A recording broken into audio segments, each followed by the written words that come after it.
hari ini adalah buku yang lo semua banyak request, Atomic Habits. Di depan gue sekarang udah ada beberapa props yang akan kita ulik satu persatu. 1, 2, 3, 4. Gunanya buat apa? Ditunggu aja.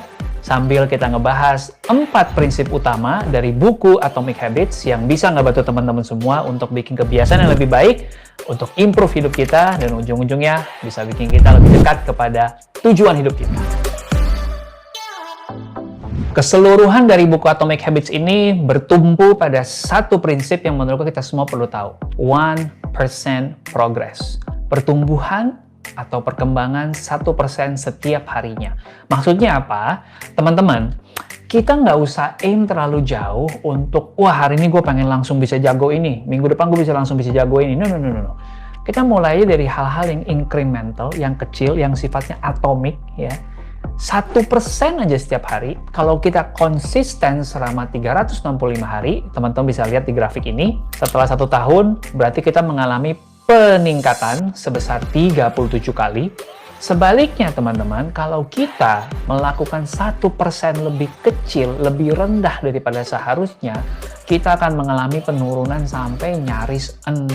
Inilah kenapa penting untuk kita bisa mengulang habit-habit yang baik, 1% aja setiap harinya, supaya di tahun depan kita ketemu lagi, teman-teman udah mengalami improvement sebanyak 37 kali. Dari 300 sekian halaman, menurut saya ini yang bisa kita ulang-ulang. Nomor 1, make it obvious. Nomor 2, make it attractive. Nomor 3, make it easy. Dan nomor 4, make it satisfying. Maksudnya apa? Kita gali satu persatu. Kalau lo misalnya pengen punya kebiasaan hidup lebih sehat, contohnya, jangan bilang lo pengen makan lebih banyak sayur. Kenapa? Karena itu kurang jelas, kurang clear buat otak lo untuk mencerna itu. Cara yang dimaksud dengan make it obvious atau bikin ini menjadi lebih clear adalah gua akan makan sayur lebih banyak diganti dengan hal-hal yang lebih terukur. Contoh, dari 3 kali makan dalam 1 hari, minimal 1 kali akan gue gunakan untuk makan yang lauknya semuanya sayur dan bukan gorengan. Nah, dengan cara seperti itu teman-teman, kebiasaan baiknya clear banget.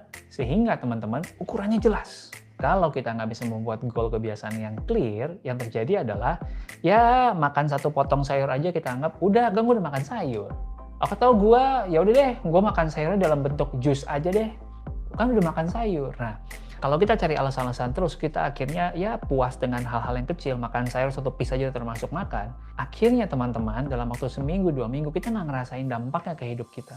Dan karena kita nggak ngerasain dampaknya, kita jadinya malas-malesan ngerjain. Nah, makanya kita perlu make it obvious. Terukur dan tercatat. Makanya teman-teman, saya ingin menyarankan buat teman-teman semua untuk track your habits. Catat kebiasaan-kebiasaan baik teman-teman dengan menggunakan apa? Paling simple, pakai post-it notes ini. Saya punya seorang teman yang turun lebih dari 10 kilo dalam waktu 3 bulan. Ini yang dilakukan teman-teman. Dia ambil post-it, dia tempel di kaca di kamar, lalu setiap pagi dia menimbang berat badannya.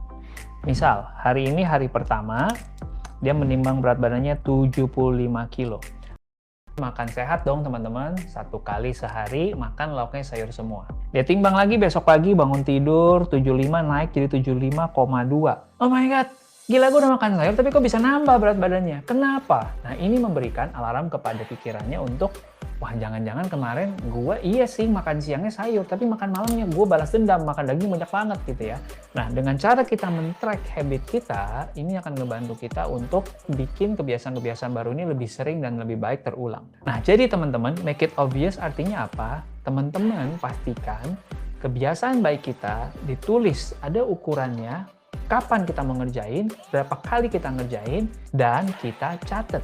Sehingga setiap hari kita tahu, kita udah ngerjain atau belum. Oke, tim produktif. Apa sih maksudnya make it attractive? Simpelnya adalah kebiasaan baru kita harus dikawinkan, harus dicari irisannya dengan sesuatu yang kita juga suka kerjakan. Sehingga menjadi sesuatu yang bisa kita nikmati. Contohnya gini, masih berhubungan dengan hidup sehat ya. Misalnya, survei membuktikan untuk orang supaya bisa tetap sehat, minimal harus jalan 10.000 langkah setiap hari. Supaya kita nggak bosen, 10.000 langkah kita misalnya dalam bentuk lari pagi, apa yang bisa kita kerjakan sambil kita lari pagi? Misalnya, suka dengerin podcast? Good! kamu lari pagi sambil dengerin podcast menjadi sesuatu yang enjoyable, right? Nah, atau buat teman-teman yang berpasangan di sini, kita bisa pakai loh olahraga pagi kita, baik jalan pagi atau lari pagi, bersama dengan pasangan menjadi sesi quality time. Dengan cara begitu, habit baru yang mau kita bentuk, kita kawinkan dengan sesuatu yang kita suka, sehingga jalan menjalaninya ini menjadi sesuatu yang menyenangkan. Tim produktif, make it easy. Maksudnya apa? Habit kamu yang baru mau kamu coba, pasti ada aja halangannya, rintangannya yang bikin kamu malas, yang bikin kamu mager. Nah, waktu kita membiasakan habit baru ini, kita harus menemukan cara-cara untuk ngelawan mager tadi. Saya punya satu cerita lawan mager yang saya alami sendiri dan bikin hidup saya jauh lebih baik. Dulu teman-teman, untuk bisa minum air putih, buat gue ini sesuatu yang sulit banget. Bahkan ada masanya gue fokus sejak kerja, tahu-tahu udah 8 jam, gue baru minum 2 gelas air. Dan 2 gelas kecil pula. Padahal kita butuh minimal 2,5-3 liter air per hari. PR gue yang pertama adalah menemukan rintangannya apa. Apa sih yang bikin gue males minum air? Ternyata jarak dari tempat duduk gue ke dispenser. Itu satu. Kedua, ternyata gelas yang gue pakai itu terlalu kecil. Sehingga gue baru minum sedikit, right, udah habis, terus gue malas lagi pergi refill, ya. Jadi kalau bisa gue pengen mengurangi jumlah berapa kali gue refill dalam satu hari. Solusinya ada di depan teman-teman. Saya mau challenge teman-teman sekarang ya. Challenge time. Menurut teman-teman, gelas ini kira-kira berapa mililiter? Coba tebak. 100, 200, 300, 500. 3, 2, 1, go! Ya, kalau lu tebak 500, good. Saya akan buktikan di sini teman-teman. Secara visual kelihatannya ini nggak mungkin muat ya. Tapi kalau kita jalanin, kita coba. Pas 500 ml. Nah, sekali gue minum, masih sisa banyak. Gue tinggal tutup. Dan ini membantu gue banget untuk bisa minum 2-3 liter satu hari. Karena sekali gue isi jadi banyak. Dan teman-teman, gue nggak perlu bolak-balik. Inilah pentingnya kita menyadari setiap orang tuh beda-beda. Apa sih yang bikin lo males? Apa sih yang bikin lo susah ngerjain habit itu? Temukan dan cari solusinya.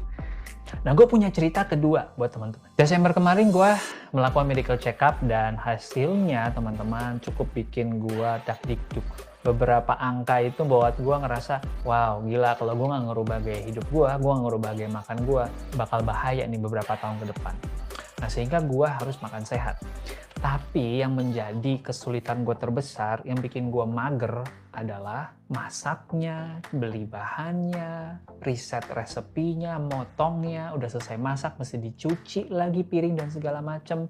Mikirin itu aja teman-teman udah capek, ngelakuinnya lebih capek lagi karena ada tambahan 1 jam sampai 2 jam untuk sekali masak. Gimana caranya gue ngelawan mager ini? Ya paling simple buat gue adalah gue beli catering. Saya nggak perlu lagi pusing-pusing, makanan udah ada, apapun yang terjadi dan saya udah bayar, ya harus saya makan dong. Sayang kalau nggak. Kalau kita bisa ngelawan mager dengan cara bikin habit kita menjadi lebih mudah untuk kita lakukan, kita bisa lebih konsisten. Dan itu yang penting. Bikin habit baru kamu itu menjadi sesuatu yang rewarding, sesuatu yang bikin kamu senyum, sesuatu yang bikin kamu happy, sehingga kamu juga menunggu-nunggu banget momen ini. Contoh, kalau katanya James Clear, what is immediately rewarded is repeated. What is immediately punished is avoided. Apa yang kita bisa langsung rasakan, kenikmatannya, rewardnya, akan kita ulang terus. Sebaliknya, apa yang kita bisa langsung rasakan, kesulitannya atau punishment-nya, itu akan kita hindari.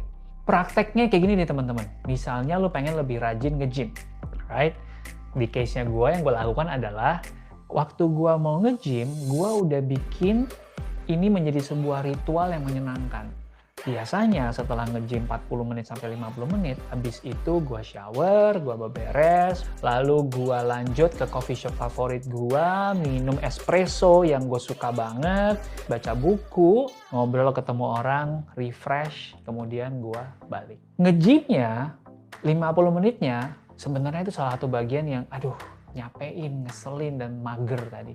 Tapi karena menjadi sebuah ritual yang menarik sebelum dan sesudahnya, ketika ini menjadi satu rangkaian yang menarik, kita juga jadi lebih enak mengerjakan habit kita. Nah, teman-teman, sampai di sini dulu 4 prinsip penting yang gue dapat dari buku Atomic Habit ini. Semoga teman-teman semua, apapun yang sedang kalian rencanakan, kebiasaan-kebiasaan baik yang sedang teman-teman coba untuk pupuk, bisa teman-teman lakukan selama 1 tahun ke depan, sehingga waktu kita ketemu lagi, waktu kita ngeliat video ini lagi, kita udah 37 kali lebih baik daripada kita hari ini.